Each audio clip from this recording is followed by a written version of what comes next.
Having a house fire is a devastating experience that can quickly turn your home and all your belongings into ashes.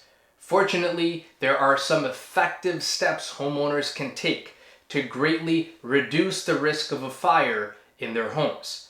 The first step you can take to prevent a fire from occurring in your home is to install fire alarms and smoke detectors. It is important to have as many fire alarms and smoke detectors as necessary in your home, but it is also especially important to place them in the most dangerous areas of your home. These areas include the kitchen, the laundry room, the garage, and the basement. It is also important to test your smoke detectors and fire alarms every month to make sure that they are working properly.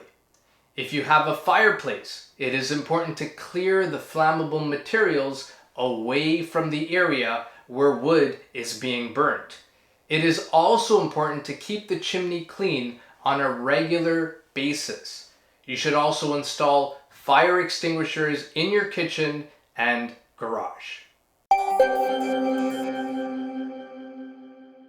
For more videos like this, please like this video and follow us here. Thanks for watching.